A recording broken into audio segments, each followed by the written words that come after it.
ಕುತ್ಕೊಂಡು ಕೆಲಸ ಮಾಡಕ್ಕೆ ರೆಡಿ ಇದ್ದೀರಾ ಸರ್? ಅಲ್ಲ, ನಾನು ಯಾರಿಗೆ ಕೊಟ್ಟರು ಕಾಂಗ್ರೆಸ್ ಕೊಟ್ಟು ಹಾಕ್ಬೇಕಂತ ಹೇಳೋಲ್ಲ. ನಾನು ಹೆಸರು ಹೇಳಲ್ಲ ಯಾರು ಕೊಡಬೇಕು ಬಿಡಬೇಕು ಅಂತ. ನನ್ನ ಅಪೀಲ್ ಕೊಟ್ಬಿಟ್ಟಿದ್ದೀನಿ. ಕೊಟ್ಟರು ಕೊಡ್ಬೋದು, ಇಲ್ಲದ್ರೆ ನಾವು ಇಂಥದನ್ನು ಸಲಹೆ ಮಾಡಿದ್ವಿ ಅಂದರೆ ಅದಕ್ಕೆ ಓಟ್ ಹಾಕ್ಸಕ್ಕೆ ತಯಾರಿದ್ದೇನೆ. ಸಾಕು ಬಿಡಪ್ಪ, ಇನ್ನೆಷ್ಟು ಮಾತಾಡ್ತೀಯಣ್ಣ.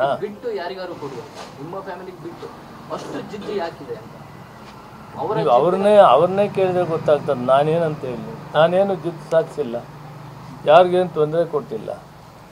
ಸಾಕಷ್ಟು ಜನ MLAಗಳನ್ನ ತಯಾರು ಮಾಡಿದ್ದೇನೆ ನಾನು. ಹಾಗಿದ್ರೆ ನಾನು ಗೆಲ್ಸ್ಕೊಂಬರೋಕ್ಕಾಗ್ತಾ ಇರಲಿಲ್ಲ, ತಯಾರಿ ಮಾಡೋಕ್ಕಾಗ್ತಾ ಇಲ್ಲ. ಜಿಲ್ಲಾ ಪರಿಷತ್ ಪ್ರೆಸಿಡೆಂಟ್ಸ್ ಮಾಡಿದ್ದೀನಿ, ಮೆಂಬರ್ಸ್ ಮಾಡಿದ್ದೀನಿ, ಪಂಚಾಯತಿ ಲೆವೆಲ್ಗೆ ಹೋಗಿ ಕೆಲಸ ಮಾಡಿದ್ದೀನಿ, ಪಂಚಾಯತಿ ಮೆಂಬರ್ಸ್ ಕೇಳ್ತೀನಿ, ನಗರಸಭೆ, ಪುರಸಭೆ, ಜಿಲ್ಲಾ ಪರಿಷತ್ ಎಲ್ಲ ಮಟ್ಟದಲ್ಲಿ 30 ವರ್ಷದಲ್ಲಿ ಕೆಲಸ ಮಾಡಿ ಕಾಂಗ್ರೆಸ್ಸನ್ನು ಭದ್ರಕೋಟೆ ಮಾಡಿ. ನೀವು ಅವ್ರನ್ನ ಕೇಳ್ರಪ್ಪ, ನನಗೆ ರಮೇಶ್ ಕುಮಾರ್ ಅವ್ರ ಜೊತೆ ಖುದ್ದು ಮಾತುಕತೆ ನಡೆಸ್ತೀರಾ ಸರ್? ನಾನು ಹೇಳಿದ್ದೀನಲ್ಲ, ಮಾತಾಡೋಕೆ ಹೋದ್ನಲ್ಲ. ಅವ್ರ ಮನೆ ಹತ್ರ ಸಿಕ್ಲಿಲ್ವಲ್ಲ, ನಿಮಗೆಲ್ಲ ಗೊತ್ತಿದೆಯಲ್ಲ. ನಾನು ಮನೆ ಹತ್ರ ಹೋದೆ, ಕಾರಣ ಏನಂದರೆ ಕಾಂಗ್ರೆಸ್ ಉಳಿಬೇಕು. ನಮ್ಮ ಭಾವನೆಗಳಿಂದ, ನಮ್ಮ ಭಿನ್ನಾಭಿಪ್ರಾಯಗಳಿಂದ ಕಾಂಗ್ರೆಸ್ಗೆ ಡ್ಯಾಮೇಜ್ ಆಗಬಾರ್ದು ಅಂತ ನಾನೇ ಒಂದು ಅಜ್ಜೆ ಹೋದೆ ಮನೆವರೆಗೂ ಹೋದೆ. ಅವ್ರ ಮನೆಯಲ್ಲಿ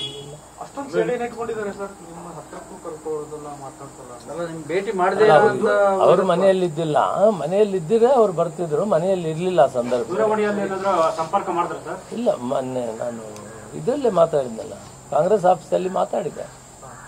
ಅವರು ಹೇಳಿದರು, ಎಲ್ಲ ಬಿಟ್ಬಿಡೋಣಪ್ಪ, ಕಾಂಗ್ರೆಸ್ 2 ಕ್ಷೇತ್ರ ಗೆಲ್ಸ್ಕೊಳ್ಳೋಣ, ನಮ್ಮ ಜವಾಬ್ದಾರಿ ಇದೆ ಅಂತ ಹೇಳಿದ್ರು. ನಾನು ಒಪ್ಕೊಂಡು ನಾನು ಅಪೀಲ್ ಮಾಡಿದೆ ನಮಗೆ ಕೊಡಬೇಕು ಅಂತ.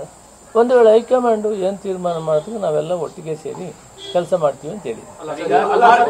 ಹೆಜ್ಜೆ ಮುಂದೆ ಹೋಗಿ ನೀವು ಸಂಧಾನಕ್ಕೆ ರೆಡಿ ಆಗಿದ್ದೀರಿ, ಆದ್ರೂ ಕೂಡ ಅವ್ರು ನಿಮ್ಮನ್ನ ಒಪ್ಕೊಳ್ಳೋಕೆ ತಯಾರಿಲ್ವಲ್ಲ ಅಂತ. ನಾನೇನು ಮಾಡೋಕ್ಕಾಗುತ್ತೆ? ನಾನು ಕಾಂಗ್ರೆಸ್ ಪಕ್ಷ ಹೈಕಮಾಂಡಲ್ಲಿ ಕೆಲಸ ಮಾಡಿದ್ದೀನಿ, ವರ್ಕಿಂಗ್ ಕಮಿಟಿಯಲ್ಲಿ ಕೆಲಸ ಮಾಡೋದು.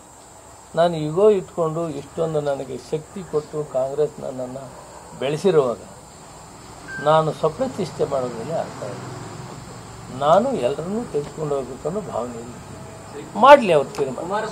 ಈಗ ರಮೇಶ್ ಕುಮಾರ್ ಅವ್ರಿಗೆ ಇದರ ಎಲ್ಲ ಕಷ್ಟಗಳು ಗೊತ್ತು, ಗೆಲ್ಲಬೇಕಾದ್ರೆ ಏನು ಮಾಡಬೇಕು ತಂತ್ರ ಮಾಡ್ಬೋದು, ಮತ್ತು ಎಲ್ಲರನ್ನೂ ಸಮಾಧಾನ ಮಾಡುವಂಥ ಶಕ್ತಿ ಅವರಿಗಿದೆ.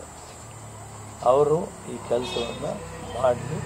ನಾನು ಅವರು ಕುಂತು ಮಾತಾಡಿದರೆ, ಅಥವಾ ಮುಖ್ಯಮಂತ್ರಿಗಳು ಉಪಮುಖ್ಯಮಂತ್ರಿಗಳು ರಮೇಶ್ ಕುಮಾರ್ನನ್ನು ಕುಂತು ಮಾತಾಡದೆ ತೀರ್ಮಾನ ಮಾಡೋದು ಅಷ್ಟು ಯೋಗ್ಯವಾಗಿ ಇರೋದಿಲ್ಲ. ಯಾಕಂದರೆ ಅವ್ರು 2 ದಿನ ಆರೋಗ್ಯ ಸರಿಯಿಲ್ಲ ಅಂದ್ಬಿಟ್ರೆ ಅವ್ರು ಬಿಟ್ಟು ನಾವು ಮಾಡುವಂಥದ್ದಾದರೆ ಮತ್ತೆ ಆ ದಿನ ನಾವು ಕಾಂಗ್ರೆಸ್ ಆಫೀಸಲ್ಲಿ ಎಲ್ಲರೂ ಸೇರಿ ಕೊಟ್ಟು ಮಾತಿಗೆ ಬೆಲೆ ಇಲ್ದಿರಾಗುತ್ತದಲ್ಲ. ಅವ್ರು ಇಟ್ಕೊಂಡೆ ತೀರ್ಮಾನ